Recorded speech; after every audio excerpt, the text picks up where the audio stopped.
Hi, I'm Paul Hetherington, and I'm here at BrickCon, and this is my new steampunk creation. It's my first steampunk creation. Obviously, it's a giant robot, but it's also got a bit more of an artistic bent. I've approached it as more of a surrealist portrait. It looks like something Dali would have created. Exactly, yes.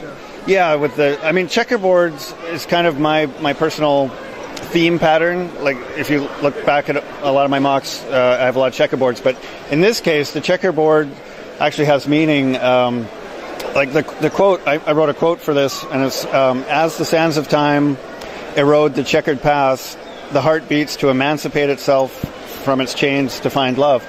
So this is kind of like a steampunk love story. The sand represents time, and the checkerboard is like the moves that you make in your life, your experiences. And this is, the character there has built this giant wall around his heart in the shape of this steampunk robot. And he's kind of shut himself off from life a little bit, but he's kind of fed up with that. So he is in the process of he's ripped out his heart. See, it's like the chains are sort of hanging down from... Exactly. And so with the right arm, he's going to cut the chains with that blade. And when he does that, you'll see there's this fairly cool blonde steampunk girl approaching his heart wall. And if he cuts the chains, I have a feeling that the two of them might meet, and it could be a steampunk romance. Very nice, very nice. And with builds that are this beautiful, I believe the question that's always asked is it based on any intellectual property that exists currently?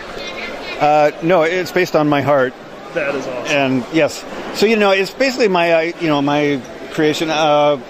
It was inspired by Kazuhiro Nakamura, I believe, a steampunk artist. I bought a calendar of his about 2 years ago, and he does basically the robot, the sort of android style.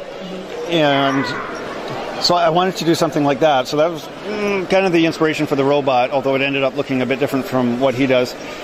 And then, I always like to throw a story into my work. So I came up with the heart and the whole heart idea and the romance, and then the surrealist approach with the sands of time and the checkerboard. Sure. Yeah. And then you're getting some really interesting curvature here. How are you doing that technique-wise?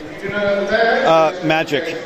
Steampunk. The real answer is hinges. The 1x4 hinge bricks. Sure. Just a lot. I used a heck of a lot of hinges in this. Totally. And then, once again, power functions, motors. The real thing was there's a limited palette of gold and chrome parts in Lego. Oh, yeah. So, once again, I doodled for about two weeks using all my gold and chrome Bionicle and system parts and made all these little sub-assemblies. And so, as I was building the framework of the robot, I had about 40 or 50 little micro, sub-assemblies to kind of hold in place. And the nipple turned out really well, and it was, if I say so myself. So that was like something I doodled, and then all the stuff in the brain, those were things that I probably made, in the first week that ended up sort of throwing them into the creation at the later stages. And then one question we always like to ask is, what does it look like to transport this to a convention? This one's pretty good. The head comes off, and then the front part of the heart is on two gray base plates, and then the rear part of the heart is on two gray base plates, and that right where the front of the robot is the dividing line. So the front is a nice low section that goes in a box, and then the back goes... I should show you the arms. The arms, they actually move up and down.